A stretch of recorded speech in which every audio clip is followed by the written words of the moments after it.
I will, put that on my grave. I think that is such an undervalued neighborhood. Today, we're talking about Land Park, California, and Sacramento proper. If you're thinking about making the move to Sacramento, Land Park's an area that is super popular. Appreciation is off the hook. We're talking to Ashlynn Fresques of my team, and she is the Land Park aficionado. Ashlynn, how are you doing? Hi, I'm doing well. I'm so excited because Land Park is one of my favorite neighborhoods here. So, it's a start to a great day. Well, let's start it off with a bang right now. Why would you say, for a lot of people, they're looking at Folsom, El Dorado Hills, or looking at Rockland and Roseville, but Land Park's been one of those staple spots historically. Mm-hmm. So why would someone who's maybe looking at Folsom, maybe looking at El Dorado Hills, give Land Park a look? Well, they're incredibly different to begin with. Land Park, what you're going to be getting there is you're closer to downtown, midtown. You have a lot of coffee shops, workout class places, grocery stores, all within 5 to 10 minutes of where you live. Versus if you're up the hill, it's definitely going to be a little bit more of a commute. But let's talk tree-lined streets. That is literally what Land Park is known for. There are trees everywhere. It is so beautiful. Your home is in the middle of a beautiful park. You have a golf course nearby. It's just incredibly different. If you're looking up the hill and that's all you know, I would highly suggest coming and looking in Sacramento as well, just to really, educate yourself in terms of what else there is. Okay. Now here's the thing for Land Park too. Let's talk a little bit about location, because one of the things people love about Land Park is that it's close to downtown, it's close to the UC Davis Med Center as well too. So hit us a little bit about the location. Yeah, so you are 15 minutes from downtown. So Land Park Drive, if you actually continue going, it'll turn into 16th, which will take you directly to downtown. So it's, just a straight shot. You're super close to the 5, the 99 as well. And then the Med Center is right there. Traveling nurses are huge. And then actually there's a lot of people that enjoy renting in Land Park as well, because you get the location, you get the, the neighborhood, all of its amenities, and yet you're still really close to work. Okay, let's also talk about something that a lot of people, when they move into Sacramento, they're thinking and majority of Sacramento is kind of tract homes, right? Mm-hmm. But in Land Park, the home styles there are completely different. If you're looking for unique, custom, old school homes, mm-hmm. That's kind of one of the spots you look at, right? Yeah, there will not be a tract home in sight, which I absolutely love. That is just, it just gives so much character to the neighborhood. The homes were built in the late 30s. You'll see early 40 homes as well. And you'll see everything in terms of style, like bungalow, Tudor, the bigger homes, which you're going to see closer to the park, 10th, 9th, 10th, 8th, 11th, 12th, 13th. Those homes are definitely colonial revival, Spanish revival.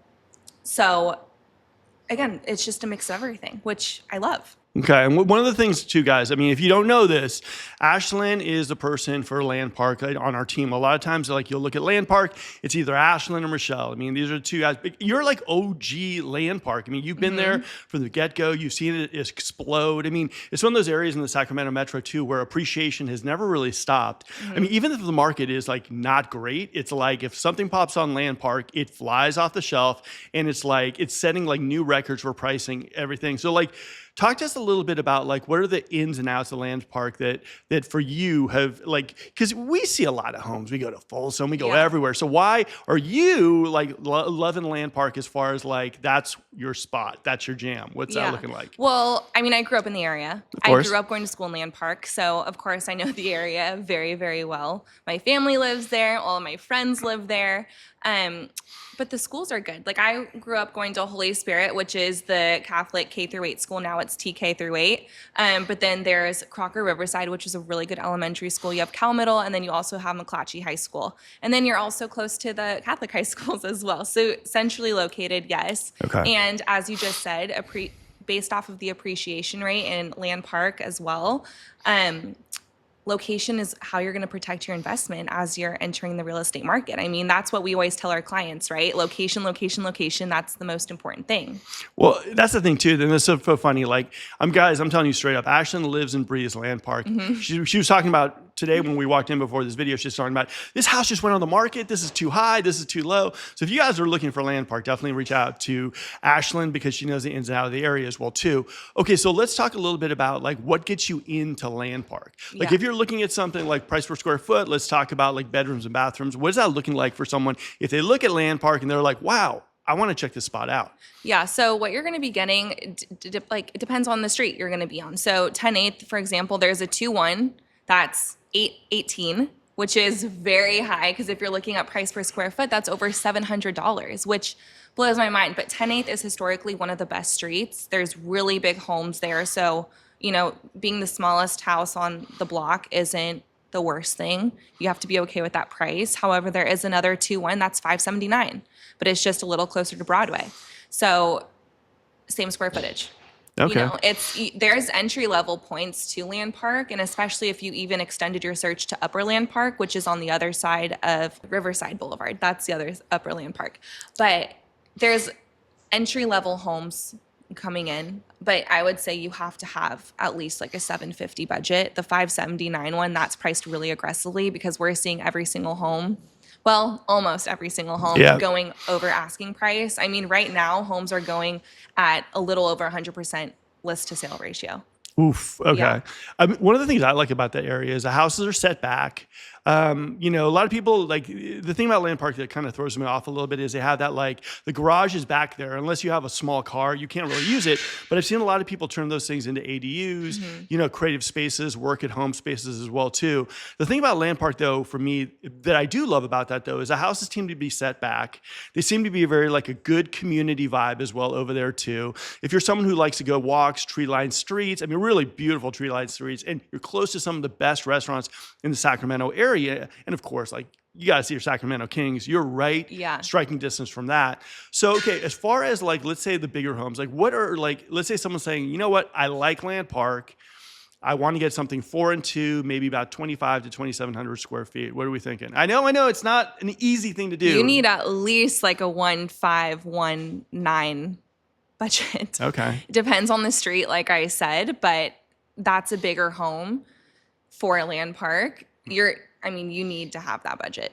Okay. So what I see in Land Park a lot is people, like, let's say, for example, someone gets transferred to the area or they start working at UC Davis Medical Center. They start somewhere like in Oak Park or maybe a Tahoe Park. And then all of a sudden, like, they use that one as a rental and then they're moving into either Land Park or East Sacramento. But Land Park seems to be a little more preferred for that. So as far as our clients, I mean, I know you've worked with a lot of doctors, a lot of lawyers looking into it. Like, what is that like? What is that person who's thinking to themselves, like, I'm coming to Sacramento, like, what are the things, like, if someone hits you on the phone, where does that bell sound where you're like, we got to check out Land Park, it's perfect for you? Yeah, well, I always like to kind of talk about their lifestyle. What does that look like? Do you enjoy walking to coffee shops? Do you enjoy walking or riding your bike to go to downtown to the farmer's market? A lot of that, based off of what my clients are telling me, definitely helps me direct them to specific neighborhoods based off of their likes. We'll see everything, right? We've done that in the past, and we're okay with that because people coming in that are out-of-state buyers or even coming from the Bay Area,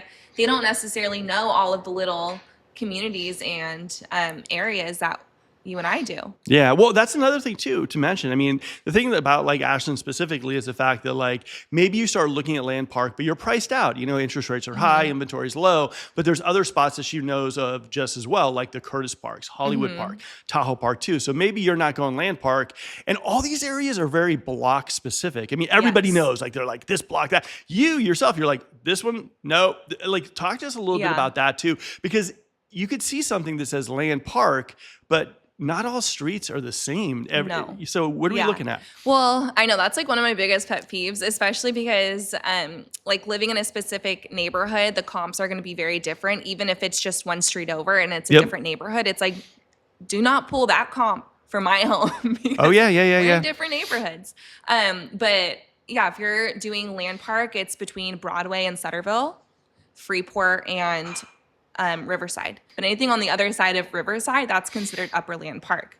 So that's, the price per square foot is going to be a little bit different there. However, that's still a great neighborhood. And I would also say it is such an extension of Land Park where I don't really know why there is two names for it. But then, you go south and that's South Land Park between Sutterville and Fruit Ridge. That is my favorite bubble of South Land Park. Even if you go up into the hills as well, the price per square foot, what you get for your house, you get 2,000 square feet easy for half the price that you do in Land Park. So if you value that and you want a little bit of a bigger yard, you want a backyard that you can entertain in, have room for a pool plus grass, Southland Park, I will, put that on my grave. I think that is such an undervalued neighborhood. Well, I think that that's one of the main things also that you hit on right now is the idea that a person can look on Zillow and say Southland Park, Land Park, maybe get confused, but working with a realtor that really kind of knows the areas, not to mention you have so many relationships with the realtors in the area that are going to be listing their homes in the future, that it just be very, very careful for anyone out there listening about buying in Land Park and just assuming all the houses are equal, all the areas are. Southland Park is different than Land Park. You definitely need someone like an Ashlynn to kind of telling you like, look, this is a what block, this is an area, being closer to the park is more valued, like all these things are huge. So as far as the park goes, okay, William Land Park is the big anchor of Land Park. So talk to us a little bit about what fun stuff you can do at William Land Park. I mean, you can do everything. Every single weekend there's there's grass volleyball going on. I wish there was beach volleyball. That would be fun. But yeah, you have grass, you have Little League, there's rugby even, there's soccer games. At Cal Middle School, they have a league. And then I'm pretty sure if you're in the Land Park League, the rec, they always play there. There's the farmer's market. You have Yoga 6, you have Cycle Life, Power Pack. All right. And what else? I'm like, there's the zoo, there's Funderland, there's Fairy Tale Town. I know the zoo is moving, but it's still there. Who knows when it's going to move? You can still enjoy it while it lasts. You have duck ponds. You have an amphitheater where they do Shakespeare in the Park during summers. There's the golf course. There's a 9-hole golf course that's actually very popular. Okay. And growing up, my dad always went there, and my mom was like, as long as you go to William Land Golf Course, I'm okay with it, because then you'll be gone for 4 hours rather than 8. Okay. I mean, there's so much to do there. I mean, there's people that picnic in the park as well. Always see people running, walking their dog. Well, the park is kind of fun because it's like, it gives you that kind of like, people hate me for this, but like the Central Park-ish kind of vibe where there's like, you just walk there and you're going to see a soccer game. You're going to keep going. You're going to see people playing Frisbee, dog walking, jogging. It's like a really nice area. And you got the greenery and the nature, which like Sacramento is really, really known for. So for me, at least, like I love the area. I think it's definitely one of those spots that people should be looking at if they're thinking about maybe getting closer to downtown. Maybe they want to catch an A's game in the near future, restaurants and everything too. So I don't know. I mean, this has been great talking a little Land Park. So give me some final thoughts on Land Park. I think it's definitely a neighborhood that you have to see. And if you enjoy the location and that's the lifestyle you want to have and be walking distance, bike riding distance to all of the fun social events and, amenities that you do have here, then I mean, let's check it out. It's a great neighborhood to come see. All right, guys, hopefully you enjoyed this video. These are unscripted communication talks about various areas in the Sacramento area. People who actually like live there, work there, play there, and all that fun stuff. So if you guys like this type of video, please like, subscribe, comment. Also, we answer all questions that are on this channel, so please leave them. And if you're looking for a team to work with, guys, talk to us. We'd love to work with you, and we know the area like no other team in the Sacramento area. Until next video, Ashlynn, good job. Thank you. Thanks for having me. All right, we're out of here. Bye. Selling your home can be tricky. You're not really sure if you want to sell it. You're not really sure if you want to jump out of your interest rate, but sometimes you just have to sell your home. And so starting on that path can be a little difficult. If you'd like to, feel free to reach out to our team. We can do an evaluation on your house, tell you exactly what it's worth in the current market, talk to you a little bit about supply and demand, and help you evaluate if this is the right time to list your home. Reach out to our team. We'd love to help you. And like I said, it'll be about a 5-minute call. And if we think it's the right time, we might schedule an in-person visit when we go see the house.